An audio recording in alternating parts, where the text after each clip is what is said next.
Well, hi there. So in this video, we're going to learn a whole new market structure, monopoly. Let's get started.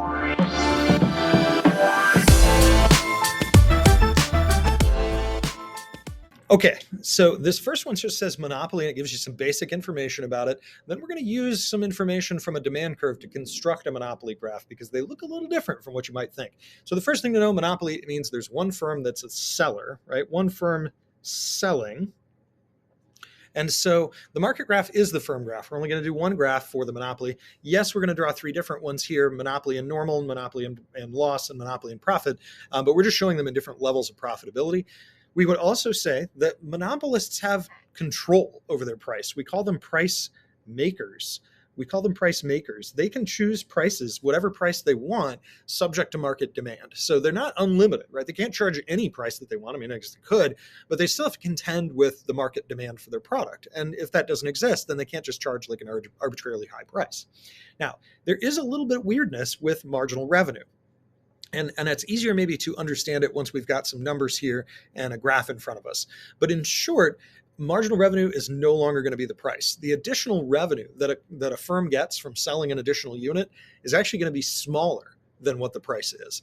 And let's take a look at why that is. So because the firm, we'll say start with kind of a graph here, because this firm has the entire market demand for their product, we're going to do a downward sloping line, and we're going to call that the demand.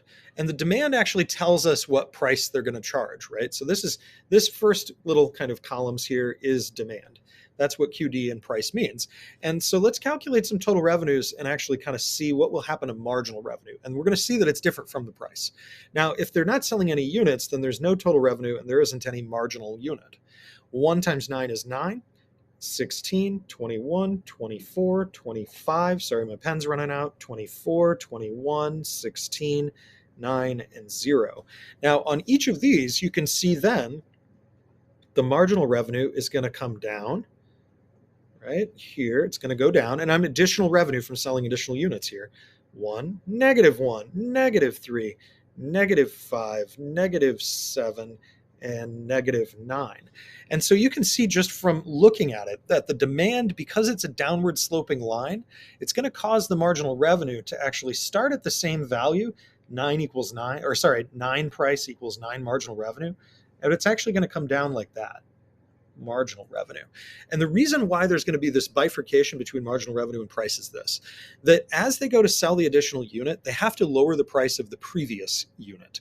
And so if they just want to sell one, well, that's all well and good. But when they go to sell the second one, they have to lower the price from 9 to 8. So they gain $8 of revenue from selling the second one. But they gave up $1 of revenue on the first unit that they no longer sell for 9, they only sell it for 8. Now, as a result, because they gained 8 from selling the second, but they gave up $1, their marginal revenue from that unit is only 7. Now, when they go to sell a third unit, they have to lower the price from 8 to 7. So they gain $7. That's the quantity effect because they've gained $7 by selling an additional unit of quantity. But when they lowered the price from 8 to 7, they lowered the price of the first 2 units. And so the first 2 units, now we gave up $2 because we lowered 2 of them from 8 to 7. So we gained 7 minus 2, which is what we call the price effect, because you lowered the price. The effect of that is you lost $2 of revenue. Instead of gaining 7 total from this third unit, we gained the 7 minus 2 is 5. Now, when we go to sell the fourth unit, we lowered the price from 7 to 6. So we gained 6 from the fourth unit. But we had to lower the price of the first, the second, and the third units by $1. And so we gained 6 from the fourth unit, but we gave up $3 because we gave up 1, 2, 3 for the first 3 units, meaning our marginal revenue is only 3. We'll do one last one just so you understand why this is happening. When they go to sell the fifth unit, they go from 4 to 5. This fifth unit generates $5 for the company. But when they did that, they had to lower the price of unit 1, 2, 3, and 4 by $1. So we lost 1, 2, 3, $4 of revenue by selling this fifth unit for $5. So we gained 5 from the fifth unit, but we gave back 4 in the price effect for a total gain of only $1. And now when we went to sell the sixth unit for $4, we only gained 4 from that sixth unit. That was our quantity effect. But we had to lower the price of the first 5 units in order to do that.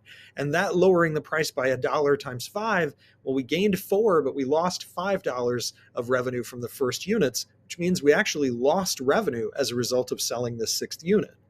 The reason why this is occurring is because the monopolist only has one price. So the majority of problems that you're going to get asked are going to say that there's a single price monopolist, and that's why this marginal revenue function is separated from demand. Now, the other pieces are high barriers to entry, right? We're going to start kind of putting other things on this graph in a second. That means that the monopoly can earn profit ad infinitum. It means that they can forever earn profit. We're not going to see new firms entering. And there's therefore no long-run equilibrium that monopolies will enter into. Now, there are high barriers to entry, and we've talked about those before: technology, resource control, like inputs, government regulations that maybe give you a copyright, or just economies of scale where you've pushed your costs down so much that nobody else can enter and compete with you. There are 2 types of monopolies: artificial and natural. Artificial monopolies are just artificially created monopolies in the sense that if they existed in any other market, they would be competitive, but they happen to be the only firm that's actually selling this product. And so their cost curves are going to look the same as in perfect competition, right? So their cost structures or their cost curves, we can put that on here if that helps, their cost curves are the same as perfect competition. And that's what we're going to draw here on our first graphs. So we have down coming up for a marginal cost, and we know that this firm is going to produce where the quantity where MR equals MC. So the firm produces here. I'm going to put QF, and we price on the demand curve. The demand curve tells us what people are willing to pay. So we come over, we say that's the price the firm charges. Now it's useful to kind of think about what would this market be if they were perfectly competitive. Well, if they were, they would be here where supply equals demand. And so as a consequence, they're producing fewer units than they should, right? This is obviously less than what that quantity would be. And they're charging too much money because you can see that PF is above what that equilibrium would be if this wasn't a monopoly. Now this firm is earning a profit. So that means price is going to be above the ATC. Now where the PF is, I've got this little bit of dashed lines right here. I'm going to come down, hit my minimum, and then come back up again with my ATC.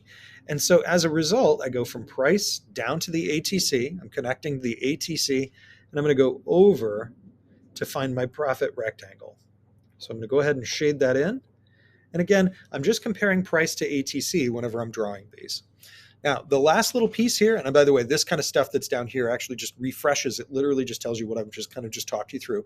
The last piece here is we're going to draw this 2 more times. We're going to show you what it would look like in break even and in loss.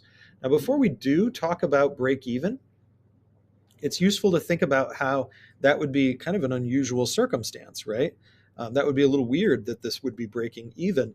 There's no reason that it would need to, right? It's just a coincidence that that would be happening. But if they're breaking even or earning 0 economic profit, price equals ATC.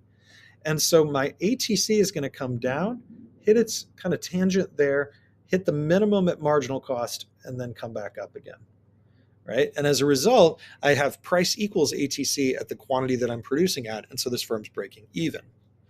Now, the last part is the artificial monopoly and a loss. Now, if this were to continue, this company would eventually shut down. We know there's barriers to entry and exit, but they're not insurmountable. And so this company actually could leave the market if this was a permanent condition or a permanent state of, whoa, that was really bad. Woo!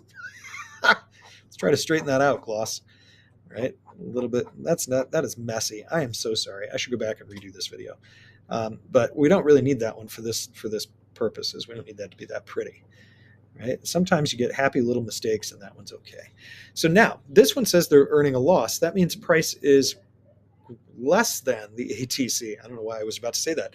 Price is less than the ATC. So when we draw our ATC, you just come down, hit that minimum where that marginal cost curve is, and then get on back out of there.